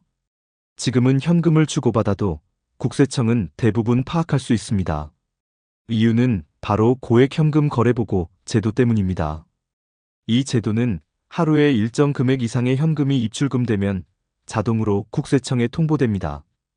현재 기준으로는 하루에 1,000만 원 이상 현금을 입금하거나 출금하면 바로 보고됩니다. 이 보고는 은행이 금융정보분석원을 통해 국세청에 자동으로 전달하는 시스템입니다. 즉, 내가 몰래 현금으로 입금했다고 해도 국세청은 다 알고 있는 셈입니다. 이 현금 거래는 은행 창구에서 직접 하거나 ATM을 통해서 해도 적용됩니다. 게다가 이 보고 시스템은 하루 단위로 작동합니다. 그러다 보니 1,000만 원을 나눠서 여러 날에 걸쳐 입금하려는 분들도 생깁니다. 예를 들어 하루에 990만 원씩 입금하면 괜찮겠지 생각하는 거죠. 하지만 이 역시 안심할 수 없습니다. 은행에는 의심거래보고 제도라는 것이 따로 존재합니다. 이것은 금액이 기준에 못 미쳐도 이상하다고 판단되면 보고하는 제도입니다. 예를 들어 같은 사람이 2, 3일 간격으로 계속 고액 현금을 입금한다면 은행 직원이 의심할 수 있습니다. 그 경우 별도의 보고서가 만들어지고 국세청에 전달됩니다. 은행 직원이 보고를 하지 않으면 오히려 제재를 받기 때문에 보고를 더 철저히 하게 됩니다. 그래서 단순히 금액을 쪼개는 방식은 결코 안전하지 않습니다. 특히 가족 간의 현금 거래일 경우 금액과 관계없이 더 민감하게 볼 수 있습니다. 예를 들어 부모가 자녀에게 결혼자금 명목으로 현금을 줬다고 가정해 봅니다. 이 돈이 은행 계좌에 입금되거나 부동산 취득에 사용된다면 추적이 가능합니다. 부동산은 국세청이 자금 출처를 확인할 때 가장 먼저 보는 분야입니다. 현금으로 집을 사거나 계약금을 낼 경우 그 자금의 출처가 자연스럽게 조사됩니다. 결국 현금이라고 해도 쓰는 순간부터 흔적이 남는 것입니다. 또 하나 중요한 사실은 국세청은 패턴을 분석합니다. 어떤 사람의 소득과 소비 내역, 금융 기록을 종합적으로 분석해서 이상 여부를 판단합니다. 예를 들어 소득이 3억인 사람이 15억짜리 아파트를 산다면 분명 문제가 됩니다. 그 부족한 자금이 어디서 났는지를 추적하게 되는 겁니다. 여기서 부모가 준 현금이 등장하면 증여로 볼 수밖에 없습니다. 그리고 증여세를 신고하지 않았다면 추징은 물론 가산세까지 붙습니다. 문제는 시간입니다. 세무조사는 당장 오지 않더라도 몇 년 뒤에 갑자기 통지가 올 수 있습니다. 국세청은 최대 10년까지 기록을 보관하고 조사할 수 있습니다. 그리고 세금은 소급해서 추징이 가능합니다. 따라서 지금 당장은 괜찮아 보여도 몇 년 후에 문제가 될 수 있습니다. 또한 가족 간의 거래라면 더욱 민감합니다. 국세청은 가족 간 현금 거래를 기본적으로 증여로 추정합니다. 이 말은 입증 책임이 납세자에게 있다는 뜻입니다. 즉, 내가 증여가 아니라고 주장하려면 스스로 증거를 내야 합니다. 현금 거래는 그 자체로 증거가 부족하다는 것이 문제입니다. 계좌 거래처럼 이체 내역이나 메모가 남지 않기 때문입니다. 그래서 억울해도 입증이 어렵습니다. 실제로 이런 문제로 세무서에 불려가는 사례가 늘고 있습니다. 이런 일들을 막기 위해서는 차라리 처음부터 증여 신고를 하거나 차용증을 작성하는 편이 낫습니다. 적은 금액이 아니라면 반드시 사전 준비가 필요합니다. 현금이라고 해서 국세청이 모를 거라고 생각하면 오산입니다. 현금이 오히려 더 의심받을 수 있다는 점을 꼭 기억하셔야 합니다. 세무조사나 추징세는 피할 수 있습니다. 방법은 간단합니다. 현금 거래를 하기 전에 어떤 용도인지, 어떤 방식으로 주고받을 것인지 명확히 해두는 것입니다. 그리고 그 내역을 남기는 것입니다. 안전하다고 생각한 현금도 결국엔 국세청의 눈을 피할 수 없습니다. 현명하게 대응하는 것이 가장 좋은 방법입니다. 가족끼리 주고받은 돈, 이건 괜찮습니다. 가족 간 자금 거래가 모두 세금 대상은 아닙니다. 국세청도 상식적인 거래까지 과세하진 않습니다. 중요한 건 그 돈의 성격과 사용 목적입니다. 생활비, 교육비, 병원비 등 실제 생활에 필요한 비용은 대부분 증여세 대상이 아닙니다. 예를 들어 부모가 자녀의 병원비를 대신 내준 경우, 이는 비과세 항목입니다. 자녀가 고등학생일 때 학원비나 등록금을 대신 내준 것도 증여로 보지 않습니다. 왜냐하면 부모로서의 부양 책임 안에서 이루어진 지출이기 때문입니다. 이처럼 생계를 위한 지원은 과세 대상이 아닙니다. 또한 일시적으로 생긴 어려움을 돕는 경우도 과세 대상이 아닐 수 있습니다. 예를 들어 갑자기 실직한 자녀에게 몇 달간 생활비를 지원하는 것은 문제되지 않습니다. 단, 이럴 때도 중요한 것은 금액과 횟수입니다. 한 번에 1,000만 원이 넘는 돈을 자주 보낸다면 의심의 여지가 생깁니다. 반대로 정기적이고 소액이라면 문제될 가능성이 거의 없습니다. 또 하나의 예외는 부부간의 자금 거래입니다. 배우자 사이의 계좌이체는 원칙적으로 증여세가 과세되지 않습니다. 왜냐하면 부부는 공동생활을 하는 관계로 인정되기 때문입니다. 생활비, 자녀 양육비, 교육비 등 모든 경제활동이 함께 이루어지기 때문입니다. 예를 들어 남편 월급에서 생활비로 1,000만 원을 아내에게 이체해도 문제가 없습니다. 또는 아내 통장에서 남편 보험료를 자동이체해도 과세되지 않습니다. 이런 건 대부분의 가정에서 흔히 있는 일이기 때문입니다. 그러나 단 하나, 부동산을 공동명의로 취득할 때는 조심해야 합니다. 특히 한 명만 소득이 있는 상황에서 공동명의로 고가 아파트를 구입하면 문제가 생깁니다. 왜냐하면 소득이 없는 배우자가 자기 돈으로 취득한 게 아니라면 증여로 간주될 수 있기 때문입니다. 이럴 때는 미리 자금 계획서를 세우고 일부는 증여 신고를 하는 것이 안전합니다. 또한 자녀가 미성년자인 경우 부모의 자금 지원이 제한될 수 있습니다. 예를 들어 미성년 자녀 명의의 계좌에 큰 돈을 송금하면 문제가 생깁니다. 자녀가 직접 사용할 수 없는 돈이기 때문에 실질적으로는 부모의 통제로 해석될 수 있습니다. 이럴 경우 증여세 과세가 발생할 수 있습니다. 하지만 자녀가 고등학생이고 생활비나 교육비 명목이라면 인정될 수 있습니다. 따라서 자녀에게 돈을 줄 때는 용도와 사용 시점, 금액을 고려해야 합니다. 용돈 정도는 큰 문제가 되지 않습니다. 하지만 차량 구매, 여행 경비, 고가의 취미 활동 지원 등은 과세 대상이 될 수 있습니다. 특히 자녀가 성인이라면 더욱 주의가 필요합니다. 성인 자녀에게 일정 금액 이상을 지원하면 증여세 문제가 바로 따라옵니다.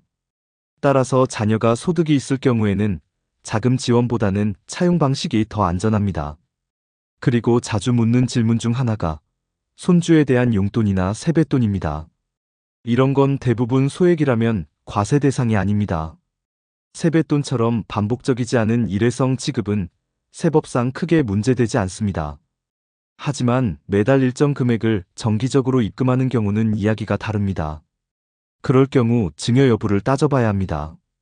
또한 친척 간의 거래도 마찬가지입니다. 형제나 자매에게 돈을 줄 경우에도 증여세가 적용될 수 있습니다. 특히 사업자금 명목으로 큰 금액을 지원했다면 더 주의가 필요합니다. 정리하자면 가족 간 거래에서도 상식적인 수준에서 이루어진 돈은 괜찮습니다. 생활비, 교육비, 병원비 등 일상적인 지출은 과세되지 않습니다. 하지만 그 이상의 금액이거나 자산 취득과 관련된 지원은 반드시 점검해야 합니다.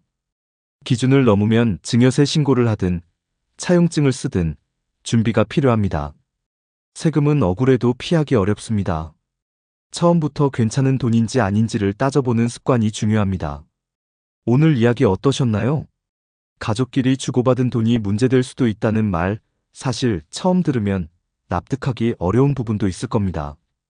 부모가 자식에게, 자식이 부모에게 생활비를 보내는 건 흔한 일이죠.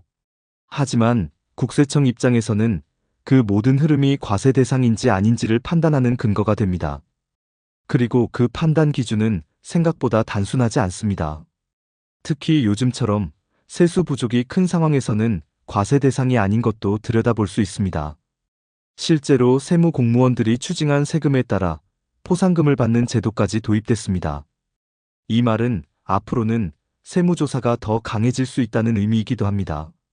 가족 간 거래라고 방심해서는 안 됩니다. 현금이든 계좌이체든 기록이 남는 이상 꼬리가 잡힐 수 있습니다. 그렇다면 우리는 어떻게 해야 할까요? 가장 중요한 건 평소에 준비를 잘 해두는 겁니다. 생활비처럼 비과세 대상인 경우라도 메모를 남기고 근거를 남겨두는 습관이 필요합니다. 증여가 맞다면 과감하게 증여세 신고를 하는 것이 가장 깔끔합니다. 세금을 줄이려다 탈세로 오해받으면 더 큰 손해로 이어집니다. 부모님의 지원이 필요한 경우 일부는 차용증을 써서 빌리는 형식으로 바꾸는 것도 방법입니다. 단순히 돈을 받는 것이 아니라 빌린다는 증거와 상환 계획을 갖추는 것이죠. 또한 무이자로 빌릴 수 있는 범위가 있다는 점도 잘 활용해 보시기 바랍니다. 부부간 거래는 비교적 안전하지만 고가의 부동산을 공동명의로 취득하는 경우에는 증여세가 나올 수 있습니다. 이럴 땐 명의 비율과 자금 계획서를 꼼꼼히 따져보는 게 좋습니다. 마지막으로 현금 입출금은 아무 흔적이 안 남을 거라 생각할 수 있지만 그건 오산입니다. 고액 현금 거래는 자동으로 국세청에 통보됩니다. 그걸 피해보겠다고 일부러 쪼개서 입금하는 건 더 위험한 방법이 될 수 있습니다. 결국 중요한 건 내가 주고받는 돈이 어떤 돈인지 스스로 설명할 수 있어야 한다는 겁니다. 그 설명이 가능하면 억울한 세금 폭탄도 피할 수 있습니다. 지금 이 영상을 보신 분들 중에는 이미 가족 간 거래를 하고 계신 분들도 있을 겁니다. 또는 앞으로 주택 자금이나 생활비 등 자금을 지원해야 할 상황이 생길 수도 있겠죠. 이제는 무심코 돈을 주고받는 것이 아니라 한 번쯤 이게 괜찮은 건지 점검해보는 습관을 들이시길 바랍니다. 오늘 내용을 정리하자면 3가지 기억하시면 됩니다. 첫째, 가족 간 거래도 증여세 대상이 될 수 있다. 둘째, 생활비와 교육비처럼 비과세 항목도 있지만 큰 금액은 반드시 기록을 남겨야 한다. 셋째, 증여가 맞으면 신고하고 빌리는 거라면 차용증과 상환 내역을 꼭 준비해야 한다. 그럼 여기서 시청자 여러분께 질문 하나 드리겠습니다. 혹시 가족 간에 큰 금액을 주고받은 적이 있으신가요? 또는 그 과정에서 세금 문제로 고민하신 적 있으신가요? 댓글로 여러분의 경험을 나눠주세요.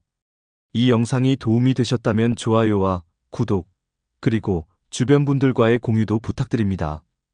여러분의 한 번의 클릭이 더 많은 분들에게 중요한 정보를 전할 수 있게 해줍니다.